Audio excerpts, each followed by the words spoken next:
rim, rim,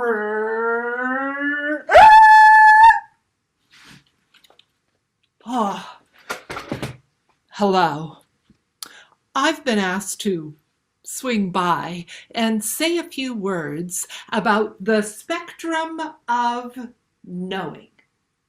So at this end of the spectrum, we have knowing. At the other end, we have this tricky little rascal we call not knowing, or the abyss. In between knowing and not knowing, we have a number of phases, stages, quicksand, terrors, and excitements. And traffic is moving in both directions. And that is what I am here to speak about. Oh boy. So we shall begin here in the territory of knowing. There are three things that are great about knowing. Top tip for you from the knowing end of the spectrum. If you can work some numbers in, people will think you are more intelligent and that you know a lot. Thing one that is great about knowing. You get to feel useful. Everybody wants to feel useful, right?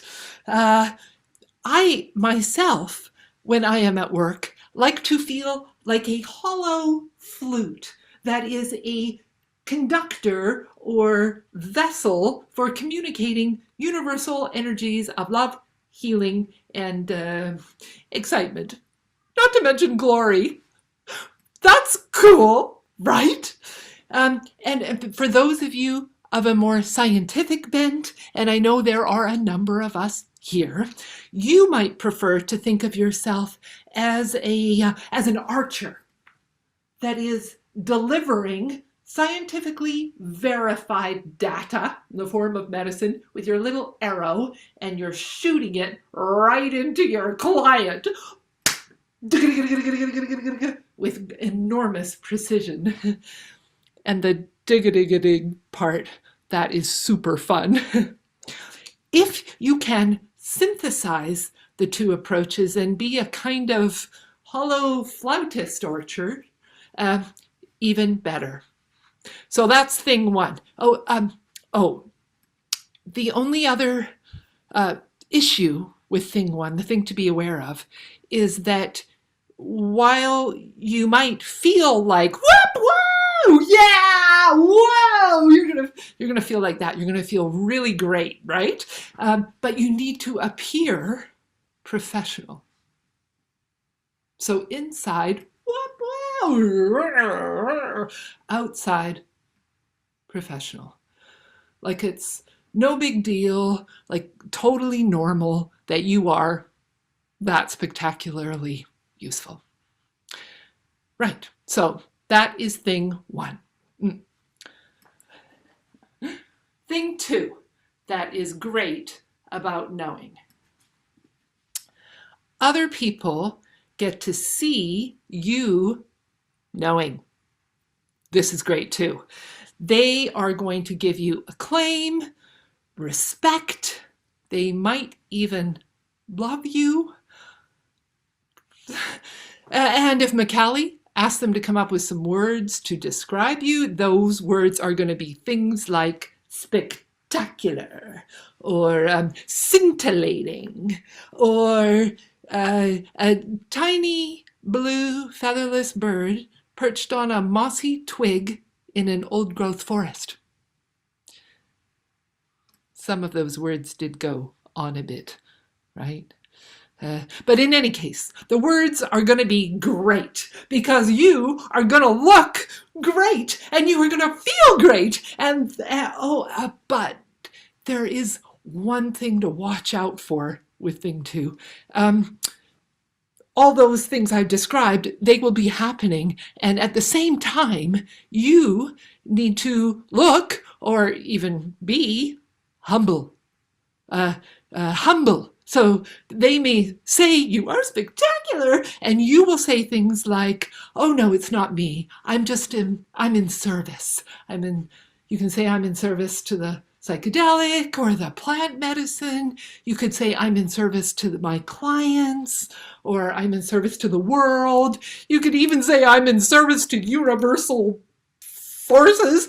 I mean, you can basically go as far as you want with this thing, as long as you appear humble, meek, mild, Gandhi-like. Imagine yourself wearing a hand-loomed toga and carrying a stick. That's you, humble.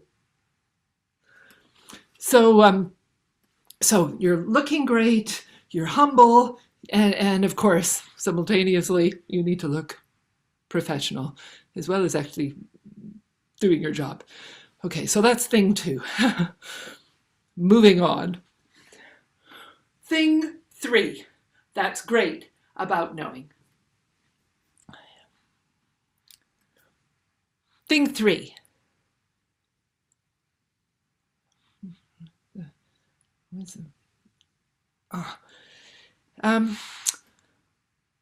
Okay, so I have an unexpected situation.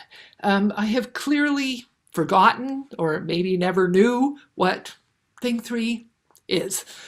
Maybe there was a miscalculation. I mean, bringing numbers into it, very risky. Oh, why did I have to get so specific? Why couldn't I just be vague? In any case, I appear to have unexpectedly, before my time, strayed from the territory of knowing and crossed some kind of invisible precipice and plunged into the realm of not knowing. But I won't panic. Oh no, I'm not going to panic because I'm a professional.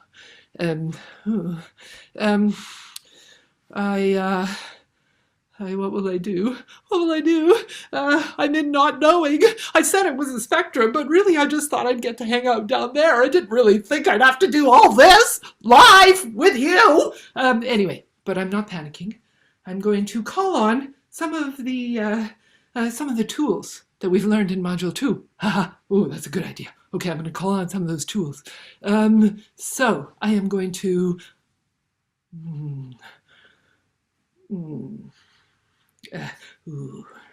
center myself and see if it's possible to actually feel into how I am when I'm in the not knowing. I've got a very tight stomach. What else? That's interesting. What I am noticing, I feel a little bit like David Attenborough. What I am noticing is that mostly what I'm thinking is that I am afraid that you will think I am stupid or foolish, or worst of all, you might think I'm an imposter. So this is a very trepidatious, dangerous moment, because there is a possibility that the monster of inner criticism, self-criticism, could wake from my loins and erupt and start taking over and giving me all kinds of super bossy, mean garbage messages. Might start saying things to me like, "You're not good enough," or "Who are you to do this kind of work? Come on, let somebody else do it." So in order to manage this inner critic attack, you will need to use your best black belt Aikido powers. So the energy of the inner critic will manifest, and you will meet that energy and redirect it in the direction it was going, and get rid of it. Go.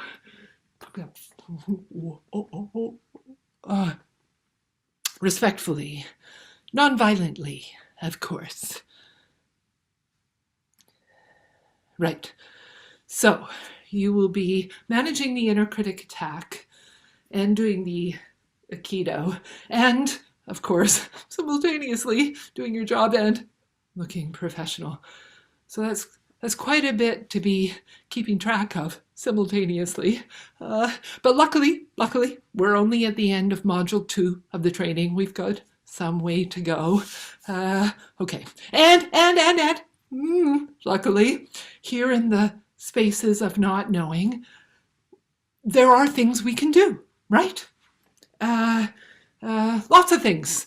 Thing 1. We could inflate, right? Make yourself bigger. Just push your way through it. Fake it till you make it. Be a person meeting a grizzly bear, making yourself bigger than the bear. But I just need to check something. Is that the bear where you make yourself bigger? Or is that the one you actually have to lie down and play dead? I can never remember. How will I ever decide? Okay, forget about the bear. That was clearly a pitfall on the journey. Let's try something else. Think 2. You could make yourself smaller. Deflate. Show the jugular. So just disappear, get very quiet, let everybody else do it. And if people actually notice you are alive or in the room, you can say things like, I'll need to get another PhD before I can address that topic. Or I'll just need 23 more years of therapy before I'm ready to take leadership in that area. Now, the problem with that little guy is, I don't know if you've noticed, but our world has gotten very unhinged, unpredictable. There's a lot of unknowns out here. It's pretty threatening. And, well, we don't know if things are going to get better. They may actually be getting worse. So, I mean, we have no idea what's going to happen. We are immersed in the unknown here, people. And so we may not have 23 years to get ready to show up and be the people that are needed to do what needs to be done. We might need to just show up now as we are. Totally screwed up and kind of weird, but totally glorious at the same time. You know, as we are. So I think the deflating, being small thing, I think that might be another pitfall also on the journey.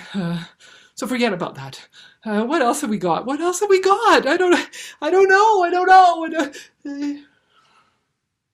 Hey, do you see what I see? A third thing has appeared. Like a glorious mushroom growing out of the forest floor. It's just arrived. Wow. That does happen sometimes in the not knowing, without forcing anything or pushing anything. If you're just kind of hanging out there, sometimes solutions come. Oh, okay, let's give it a shot. Thing 3, the emergent possibility.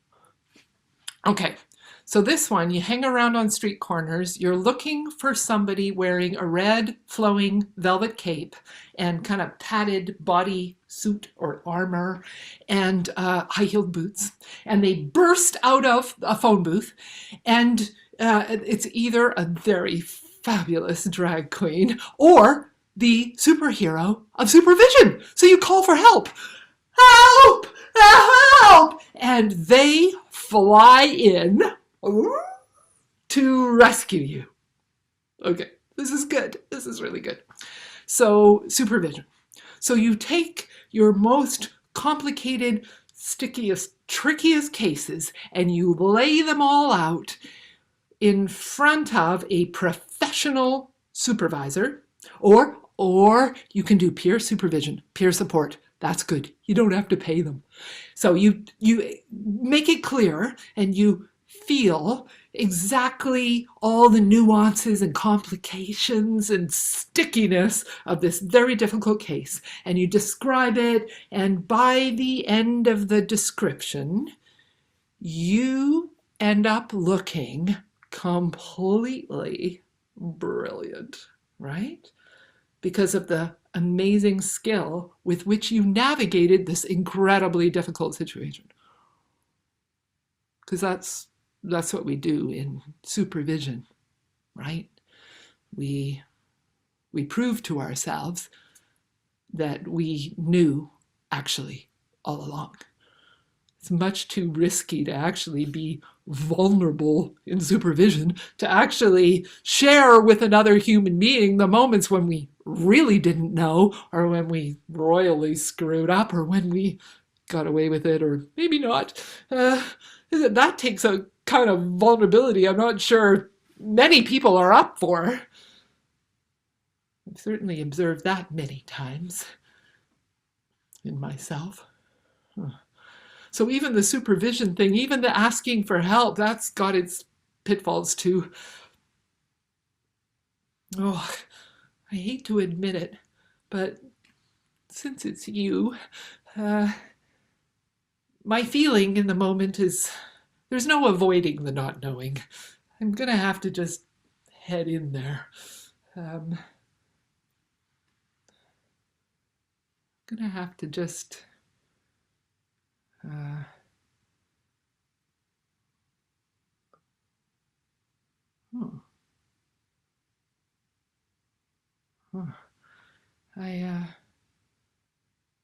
It's not actually as bad as I thought it was going to be. My legs are shaking, right? And I do feel vulnerable, but I've actually got ground under my feet, and I can feel a little bit. I think I can feel the mycelial network down there. It's communicating with all the trees, and it's extraordinarily intelligent, and it's co-mingling a little bit with me. Whoa. Ooh, ooh. Wow, it's kind of exciting. And there is a sense of spaciousness here in the not knowing. Because anything could happen, right? Anything at all. We don't know. Ooh. And the other thing I'm noticing is that, that I'm very aware of you. It's not technically you, because this isn't even happening in real time. I'm just imagining the you that's going to watch this, and I'm imagining and feeling all the talents and skills and determination and love that we have. I have a feeling that this relationship bit is going to be crucial. It's like what James said when he opened the professional track, that this is the bit that's about relationship. Oh. So if we're gonna dare to hang out here, I need you, and maybe you need me. I am here for you. I am yours. Ooh. You make me brave. Right! I'm gonna do it. I'm gonna head into the abyss. I know I won't be alone. There'll be loads of us in there, and I'm gonna take you with me. Right, here we go. I'm ready. Rum, rum, rum, rum. I think I might just nip by, pick up a coffee first. Don't want to rush these things. Everything in its own time. We'll go later. Rim, rim, rim. Vroom, vroom.